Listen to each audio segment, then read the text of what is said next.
Y'all, Maren is once again speaking out about her relationship with country music, and this time she's framing herself as someone pushed to the margins of the industry. In a new video, she reflects on her decade in Nashville and describes the experience as heartbreaking, claiming that behind the scenes the atmosphere has turned cold and unwelcoming. According to her, people aren't friendly anymore, award show rooms feel tense, and the overall environment feels hostile. What she doesn't spend much time addressing, however, is how her own words and actions over the years may have contributed to that shift. In early January, Maren took to TikTok to give what she described as an honest assessment of her 10-year run in country music. Rather than acknowledging the controversies and public conflicts she's been involved in, she focused on explaining why she feels disconnected from what she called the machinery of Nashville. Her main argument was that the country music space has become overly politicized and that looking back on her career in the genre now feels painful. She said that many of the decisions she made as a woman in country music were very calculated, suggesting she had to move carefully in an environment she felt was restrictive. For a large portion of the country audience, though, those calculated choices didn't come across as quiet or careful. Instead, they often appeared confrontational. Over the past several years, Morris has been openly critical of the genre's culture, its institutions, and many of its fans. She has repeatedly spoken out against what she views as outdated values within country music, and she hasn't hesitated to call out fellow artists publicly. That approach earned her praise from some outside the traditional country base, but it also created deep fractures with the audience and industry she once relied on. The most notable turning point came in 2022 during her very public clash with Aldean and his wife, Brittany. That situation went far beyond a disagreement over beliefs. Morris used harsh language on social media, directly targeting Brittany with personal insults. The conflict escalated quickly and became national news, pulling in media personalities and turning a dispute into a cultural flashpoint. Morris leaned into the attention, even selling merchandise tied to the controversy, which only intensified the backlash. For many in Nashville, this wasn't just criticism. It was seen as a direct attack on one of the genre's most established families. Now, in her recent statements, Morris says the social environment in the industry feels icy. She admitted that she has pulled back from award shows and major events because those rooms feel dicey and uncomfortable. She stated clearly that people are no longer friendly toward her, and that she feels deeply uneasy with what she described as the current status quo in country music. What many observers find striking is her apparent surprise at this outcome.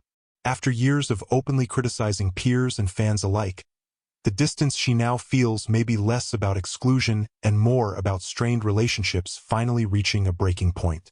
Morris also placed much of the blame on politics, saying that things shifted noticeably for her around 2016.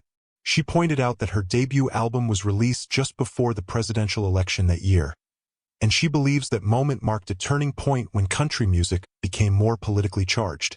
Critics of her perspective argue the opposite, saying that she was among the artists who actively brought political debates into spaces where many fans preferred music as an escape rather than a lecture. In her video, Morris doubled down on the idea that being a songwriter requires engaging with political themes. She suggested that writing honestly means addressing social and political realities. While that viewpoint resonates with some listeners, others note that many legendary country artists built lasting careers writing about everyday life, relationships, hardship, and hope without directly telling audiences how to think or vote. For those fans, Morris's stance feels less like artistic expression and more like alienation. To her credit, Morris did acknowledge that fans are free to walk away. She said openly that if people disagree with her views and can't enjoy her music because of them, they are allowed to tune out. That admission aligns with what has already happened. Over the past few years, a significant portion of the traditional country audience has done exactly that. Sales, airplay, and chart performance have reflected a gradual distancing between Morris and the fan base that first elevated her career. It has been nearly a decade since my church introduced Maren as a fresh voice in country music. Since then, she has steadily repositioned herself. In 2023, she made headlines by calling the country music institution toxic, a statement that further widened the divide. She has since confirmed that she avoids many industry gatherings, and no longer feels comfortable participating in the traditional Nashville scene. Musically, her recent projects, including Intermission and Dreamsicle, lean more toward pop and genre-blending sounds, moving even further away from the traditional country style many of her early fans embraced. Morris insists that she still loves country music, but she says she refuses to play the game. She describes Nashville rooms as hostile, yet critics argue that when someone spends years publicly criticizing the people in those rooms, distance is a predictable result. Relationships in any industry, especially one as tight-knit as country music, are built on trust and mutual respect. Once those are damaged, rebuilding them isn't easy. Adding to the confusion is the mixed messaging about her future. At one point, Morris suggested she was leaving country music altogether, only to later walk that statement back. That back and forth has made the last few years of her career feel unsettled, both creatively and professionally.